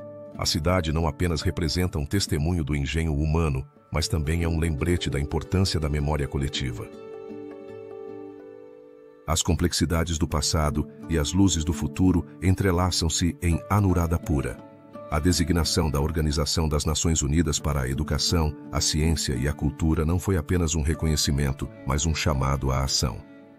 A cidade, que uma vez foi o centro de uma das civilizações mais avançadas, agora enfrenta a necessidade de reconciliar sua rica história com as demandas do presente. À medida que exploramos as repercussões deste reconhecimento, é fundamental entender como Anuradhapura influenciou a identidade do Sri Lanka ao longo dos séculos. É pertinente analisar que papel o patrimônio desempenhou na construção de um senso de unidade em uma nação marcada por divisões. No próximo capítulo, adentraremos nesta questão, desvendando o impacto que Anuradhapura teve na identidade nacional. O reconhecimento da Organização das Nações Unidas para a Educação, a Ciência e a Cultura transformou a paisagem cultural do Sri Lanka. Nos séculos que se seguiram à queda de Anuradhapura como capital, o legado desta antiga cidade se entrelaçou com a identidade nacional, criando uma questão que perduraria. Anuradhapura, com sua rica herança budista e sua história de esplendor, não foi apenas um centro político, mas um farol de espiritualidade que moldou o caráter da nação. O contexto histórico que envolve Anuradhapura é fundamental. Durante séculos, esta cidade foi o coração de um império que abrigava diversas culturas. A chegada do budismo, impulsionada por figuras como Mahinda e promovida por reis como Ashoka da Índia, estabeleceu um marco religioso que ressoaria na alma dos sri-lanqueses. No entanto, após seu declínio no século XI, a capitalidade foi transferida para Polonnaruwa, e com isso, a influência do antigo esplendor de Anuradhapura se alongou. A pergunta que surge é: como uma cidade em ruínas pôde continuar influenciando a identidade nacional? Os personagens-chave na preservação da memória de Anuradhapura incluem monges, historiadores e líderes políticos que se dedicaram a manter vivo o legado. No século XIX, a figura do arqueólogo britânico Sir William Henry Gregory destacou-se por seu trabalho na restauração, mas também por seu interesse na história local. No entanto, não se pode esquecer o papel dos líderes locais, que, ao reivindicar a herança de Anuradhapura, começaram a tecer uma narrativa que unia o passado com o presente. É pertinente analisar se esta foi uma estratégia para legitimar seu poder ou um esforço por manter viva a cultura. À medida que avançamos, vemos como o desenvolvimento da identidade nacional foi construído sobre as bases da história de Anuradhapura. Durante a luta pela independência no século XX, os líderes nacionalistas resgataram a imagem de Anuradhapura como símbolo de resistência e orgulho. Os textos sagrados e os monumentos tornaram-se emblemas da luta pela autodeterminação. Nesse sentido, Anuradhapura não apenas representou um legado, mas se tornou um veículo de esperança. As consequências imediatas desse renascimento cultural foram profundas. A celebração de festivais, a revitalização de práticas budistas e a restauração de templos tornaram-se atos de afirmação nacional. A construção de novos monumentos em homenagem à história de Anuradhapura também foi um reflexo desse ressurgimento. No entanto, em meio a essa revitalização, surgiram tensões entre as diferentes comunidades. Debate-se se a exaltação de um passado glorioso também reacendeu antigas rivalidades. A questão que envolve Anuradhapura reside em sua dualidade. Por um lado, se ergue como um símbolo de unidade, enquanto por outro, também é um lembrete das divisões que marcaram a história. Debate-se como pode uma cidade, cuja grandeza foi testemunha da glória e da decadência, continuar sendo um ponto de referência. A resposta reside na complexidade da memória coletiva e na forma como os sri-lanqueses escolheram recordar seu passado. Enquanto exploramos o impacto de Anuradhapura na identidade nacional, nos deparamos com uma verdade inescapável. O legado da cidade é tanto um guia de esperança quanto uma manifestação de conflitos. A conexão entre o passado e o presente continua sendo um fio condutor na narrativa do Sri Lanka, um país que busca reconciliar sua rica herança com os desafios contemporâneos. Com essa reflexão, a história de Anuradhapura ainda está longe de concluir. Os olhos do mundo se voltam para seu legado, e enquanto o país avança em direção ao futuro, a pergunta persiste: que desafios e oportunidades aguardam esta joia cultural em sua busca por preservar sua identidade? No próximo capítulo, nos aprofundaremos nesta exploração, analisando como o Sri Lanka enfrenta os desafios atuais do turismo e da preservação, enquanto Anuradhapura continua sendo um testemunho vivo. No limiar de um novo milênio, Anuradhapura, o antigo coração espiritual do Sudeste Asiático, se encontra em um cruzamento. A cidade, que uma vez brilhou como um centro de cultura, fé e poder, agora enfrenta desafios contemporâneos que ameaçam tanto seu legado quanto seu futuro. As repercussões de seus gloriosos passados ressoam, mas ao mesmo tempo, o murmúrio das preocupações atuais se torna palpável. É pertinente analisar como se navegará por essa questão e que decisões serão tomadas para assegurar que os segredos de Anuradhapura não se percam. O contexto histórico que envolve Anuradhapura na atualidade é marcado por um crescente interesse turístico. As ruínas, os monumentos religiosos e as paisagens atraem visitantes de todo o mundo. No entanto, esse afluxo também traz complicações. As pressões econômicas e a necessidade de preservar a integridade cultural se confrontam. À medida que mais infraestruturas são construídas, surge uma pergunta: até que ponto se pode tocar o passado sem despojá-lo de sua essência? As decisões-chave neste cruzamento são tomadas por uma variedade de atores, desde o governo, que busca equilibrar o desenvolvimento com a conservação, até as comunidades locais, que devem lidar com as repercussões do turismo em massa. Os líderes políticos, conscientes da importância de Anuradhapura como patrimônio da humanidade, se encontram entre a espada e a parede.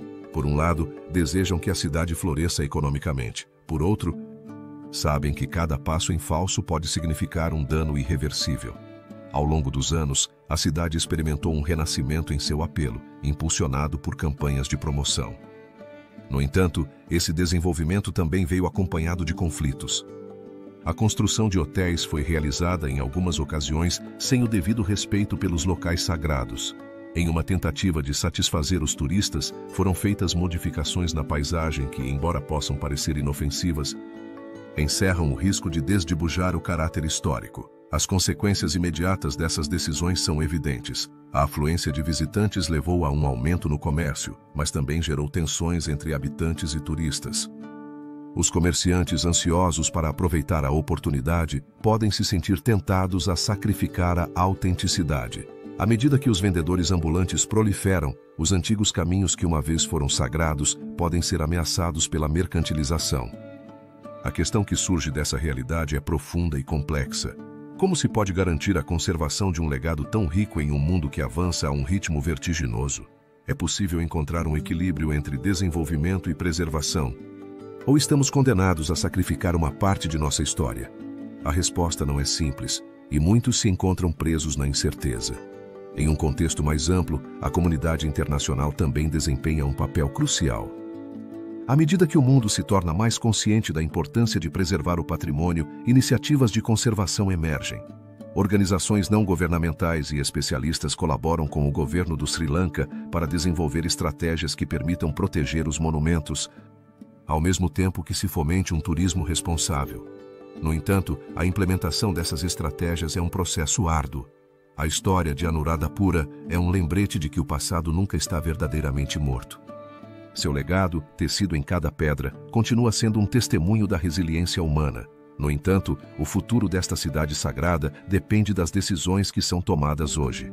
Debate-se se os líderes atuais conseguirão encontrar a forma de honrar sua história enquanto navegam pelas exigências do presente ou se, em sua busca por progresso, se perderão em sua própria história. A preservação cultural também enfrenta o desafio da identidade. À medida que as novas gerações são influenciadas pela globalização, a conexão com o passado pode se enfraquecer. A cultura budista, pilar da identidade da cidade, corre o risco de se diluir se não se fomentar uma compreensão profunda de seu valor. Isso levanta outra pergunta: como se pode educar as novas gerações para que se tornem guardiãs de sua herança? À medida que olhamos para o futuro, a história de Anuradhapura se torna uma narrativa que nos convida a refletir. A convergência de história, cultura e turismo nos apresenta oportunidades, mas também desafios. Cada decisão e cada esforço deixarão uma marca em seu legado. Assim, neste cruzamento, Anuradhapura se ergue não apenas como um monumento a um passado glorioso, mas como um símbolo da luta contemporânea por equilíbrio. A história desta cidade nos lembra que o tempo continua avançando e que o futuro é tecido com nossas ações presentes. É pertinente analisar que legado deixaremos. Em conclusão, Anuradhapura não é apenas um destino turístico, é uma questão viva, um testemunho da complexidade humana. A forma como o mundo enfrenta esses desafios determinará não apenas o futuro da cidade, mas também o legado que será transmitido. No final, a pergunta que persiste é clara: poderemos ser dignos de sua história e encontrar o caminho para um futuro onde o antigo e o novo coexistam? Nas complexidades de seus monumentos, a resposta aguarda, esperando ser revelada.